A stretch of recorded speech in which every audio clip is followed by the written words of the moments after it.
اے میرے پیارے اسلامی بھائیوں، سرکار دو عالم صلی اللہ علیہ وسلم کی ایک حدیث سنیے گا، مزید اس میں آپ کو اندازہ ہوگا کہ علماء کا درجہ کیا ہے۔ ترمذی شریف کی حدیث ہے، حضرت ابو امامہ باہلی رضی اللہ تعالیٰ عنہ فرماتے ہیں سرور عالم نور مجسم صلی اللہ علیہ وسلم کی پاک بارگاہ میں ایک عبادت گزار اور ایک عالم کا ذکر کیا گیا۔ عبادت کرنے والا بہت عبادت کرتا تھا مگر علم نہیں تھا، اور ایک عالم کا ذکر کیا گیا۔ دو جہاں کے تاجدار مکی مدنی سردار صلی اللہ تعالیٰ علیہ وسلم نے فرمایا فضل العالمی علی العابدی کفضلی علی ادناکم۔ آقا فرماتے ہیں عالم کی فضیلت عبادت گزار پر ایسی ہے جیسے میری فضیلت تمہارے ادنا یعنی کم رتبے والے پر۔ اب اس حدیث کو ذرا ڈیپلی دیکھتے ہیں، یعنی نبی پاک نے کیا فرمایا؟ تمہارے ادنا یعنی ادنا امتی پر جیسی میری فضیلت ہے، عبادت گزار پر عالم کی فضیلت کا عالم یہ ہے۔ اللہ اکبر۔ اب ذرا سمجھیے گا سب سے کم مرتبہ امتی کون ہے؟ ہمارے آقا مولا علیہ السلام کی اس پر کتنی فضیلت ہے یقینی طور پر تو نہیں بتایا جا سکتا، البتہ علماء کرام نے ایک بڑی خوبصورت کیٹیگرائز کیا ہے، ایک ترتیب بتائی۔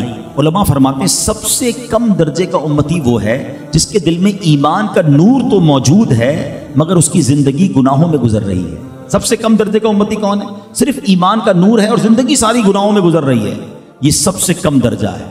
اس کے اوپر مومن صالح نیک مسلمان کا درجہ ہے، اس کے اوپر شہید کا درجہ ہے، اس کے اوپر متقی پرہیزگار کا درجہ ہے، اس کے اوپر متقی پرہیزگار سے اوپر ولی کا درجہ ہے، عام اولیاء سے اوپر اوتاد کا درجہ ہے، اوتاد سے اوپر ابدال کا درجہ ہے، ابدال سے اوپر کتب کا درجہ ہے، کتب سے اوپر قطب الاقطاب کا درجہ ہے، قطب الاقطاب سے اوپر غوث کا درجہ ہے، غوث سے اوپر غوث اعظم کا درجہ ہے۔ اسی طرح ولایت کے درجات ہیں، ان تمام درجات ولایت سے اوپر صحابی کا درجہ ہے۔ صحابہ کرام میں اونچا درجہ انصاری صحابہ کرام کا ہے، انصار سے اوپر مہاجرین کا درجہ ہے، مہاجرین میں سب سے اونچا درجہ صدیق کا ہے، اور صدیق سے اوپر نبی کا درجہ ہے، نبی سے اوپر رسول کا درجہ ہے، رسول سے اوپر انبیاء اولو العزم کا درجہ ہے، انبیاء اولو العزم سے اوپر حضرت ابراہیم خلیل اللہ کا درجہ ہے، اور حضرت ابراہیم خلیل اللہ سے اوپر خاتم النبیین رحمت للعالمین حبیب رب العالمین کا درجہ ہے۔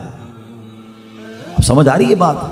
اللہ اکبر۔ غور فرمائیے، ایک اجمالی بیان ہے، حقیقت میں اللہ پاک کے پیارے حبیب علیہ السلام کا درجہ کیا ہے یہ تو کوئی پہچان ہی نہیں سکتا، لیکن اگر یہ اجمالی طور پر بھی دیکھا جائے تو اب پھر اس حدیث پاک کو سنو کہ ایک عالم دین کی عبادت گزار مسلمان پر ایسی فضیلت ہے جیسی میری فضیلت تمہارے ادنا پر، ایک ادنا پر میرے آقا کی جو فضیلت ہے، کتنی کیٹیگریز کتنے درجے بیان ہو گئے، تو سنو جو عالم دین بن جاتا ہے وہ عبادت گزار کے اوپر کتنی زیادہ فضیلت رکھتا ہے۔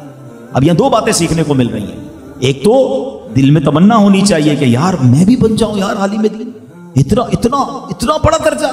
اچھا مزے کی بات بتاؤں، ابھی آپ نے سنا نا حدیث سننے کے لیے ایک ملک سے دوسرے ملک کا سفر کیا، اب تو فنگر ٹپس پر علم آ گیا ہے۔ پہلے درس نظامی کرنے کے لیے بھی کراچی میں ایک دو جامعات تھے عاشقان رسول کے، اب دعوت اسلامی نے اسلامی بھائیوں کے جامعۃ المدینہ الگ، اسلامی بہنوں کے جامعۃ المدینہ الگ، اچھا دن میں بیزی ہیں تو رات کے جامعۃ المدینہ الگ، اچھا رات کو بھی نہیں آ سکتے آن لائن جامعۃ المدینہ الگ، کتابیں انٹرنیٹ پر موجود، پہلے کتابیں بہت زیادہ خریدنی پڑتی، اب جناب کتابیں ڈاؤن لوڈ کر کے پڑھنا آسان، فنگر ٹپس پر چیزیں ہیں۔ یعنی علم دین جتنا، مجھے ایک عالم دین سے تھوڑے عرصے پہلے ملاقات ہوئی، بڑا پیارا جملہ انہوں نے کہا، کہتے پچھلے 1400 سال میں علم جتنا سیکھنا اب آسان ہوا ہے پہلے کبھی نہیں تھا، مگر علم سے دوری بھی اتنی زیادہ ہو گئی ہے۔ علم سیکھنا آسان ہو گیا مگر ہم علم سے دور ہوتے چلے گئے۔ ہونا یہ چاہیے تھا جتنی آسانیاں بڑھتی جاتی ہمارا شوق اتنا بڑھتا جاتا، ہم اتنا علم دین سیکھتے چلے جاتے۔ تو اے میرے پیارے اسلامی بھائی، یہ فضیلتیں ہم بھی حاصل کر سکتے ہیں، یہ کوئی ناممکنات میں سے نہیں ہے کہ یار ہم تو عالم نہیں بن سکتے، ہم کیسے طالب علم دین بن سکتے ہیں۔ یہ فضیلتیں حاصل کرنے کا کیسا موقع دعوت اسلامی دے رہی ہے کہ ہمارے بچے ہماری بچیاں اللہ کی رحمت سے عالم بن رہے ہیں اور بن سکتے ہیں۔ لوگ کہتے ہیں گھر میں ایک ڈاکٹر ہونا چاہیے، خاندان میں ایک وکیل ہونا چاہیے، ارے جناب بہت سارے آج کل معاملات ہوتے ہیں، فیملی کے اندر کوئی جناب ایسا بندہ ہو جو بیوروکریسی میں ہو، مسئلے آسان ہو جائیں گے۔ میرے پیارے بھائیوں، خاندان میں ایک عالم دین ہونا چاہیے۔ ہاں یقین کرو، فضائل آپ کسی ڈاکٹر، کسی انجینئر، کسی وکیل کی مجھے کوئی حدیث پاک میں فضیلت نہیں سنا سکتے، مگر احادیث میں مضمون ہے کہ جب قیامت کا دن ہوگا لوگ جنت کی طرف جائیں گے، علماء کو روک لیا جائے گا کہ رکیے، باقی لوگوں کی شفاعت کر کے انہیں بھی جنت میں ساتھ لے جائیں۔ ہے میرا بیٹا عالم ہوگا, میں تو گناہگار. ہو سکتا ہے میرا بیٹا ہی میرا ہاتھ پکڑ لے کہ بابا جان آپ نے مجھے موقع دیا, آپ نے مجھے دنیا کی طرف نہیں بھیجا, دین کی طرف بھیجا, میں عالم دین بن گیا, چلے آپ کو جنت میں ساتھ لے جاتا ہوں. میری بیٹی اگر عالمہ بن گئی تو میری شفاعت کا ذریعہ بن سکتی ہے. خاندان کا کوئی بچہ تو بناؤ نا, ہمارا ایک ٹارگٹ ہونا چاہیے. اچھا پھر حافظ قرآن, سبحان اللہ, احادیث میں مضمون ملتا ہے کہ حافظ قرآن جس نے قرآن کو یاد کیا, اس کے حلال کو حلال جانا, حرام کو حرام جانا, اپنے خاندان کے 10 ایسے لوگوں کی شفاعت کرے گا کہ جن پر گناہوں کے سبب جہنم واجب ہو چکا ہوگا. ہم جیسے گناہگاروں کی شفاعت ہو جائے گی اگر ہماری فیملی میں کوئی ہم نے حافظ قرآن بنایا, عالم با عمل بنایا. اس کا ذہن ہونا چاہیے اور اس بات کو آگے بڑھائیں, اس بات کو پہنچائیں. اور میں دوبارہ عرض کر رہا ہوں کہ اب تو دعوت اسلامی نے جتنے انداز اختیار کر لیے, جتنا آسان کر دیا علم دین سیکھنا, کہ جناب کاروبار کرنے والے بھی علم دین سیکھ رہے ہیں, جاب کرنے والے بھی عالم دین بن رہے ہیں, وہ بھی درس نظامی کر رہے ہیں. اچھا پھر جناب آن لائن کتنے سارے کورسز ہیں, پوری دنیا میں لوگ پڑھ رہے ہیں. پڑھنے کا جذبہ ہونا چاہیے. اچھا پھر لوگ بعض اوقات کہتے ہیں کہ یار علم دین کی طرف چلا گیا تو پھر کھاؤں گا کیسے, مولوی بن گیا تو پھر میرے کاروبار کا کیا ہوگا. ارے بھائی کاروبار کو کچھ نہیں ہوگا. حدیث پاک سنو, اللہ کے حبیب علیہ الصلوۃ والسلام فرماتے ہیں جو بندہ دین کی سمجھ بوجھ حاصل کرتا ہے, اللہ پاک اس کے غموں اور پریشانیوں کو کافی ہو جاتا ہے اور اسے ایسی جگہ سے رزق دیتا ہے جہاں سے اس کا گمان بھی نہیں ہوتا ہے.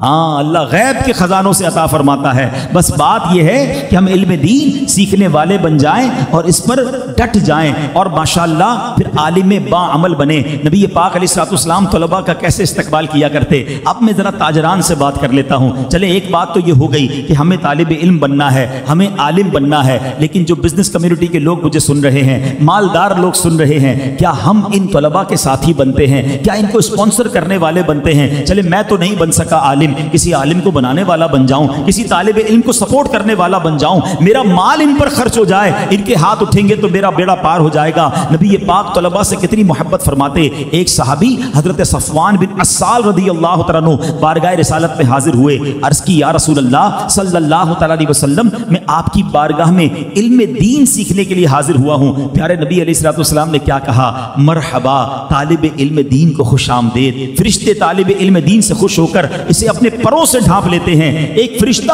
اس پر اپنے پروں سے سایہ کرتا ہے, دوسرا فرشتہ پہلے فرشتے کے پروں کے اوپر اپنے پروں سے سایہ کرتا ہے. یوں کرتے کرتے آسمان تک فرشتے ایک دوسرے کے پروں پر اپنے پر پھیلا دیتے ہیں.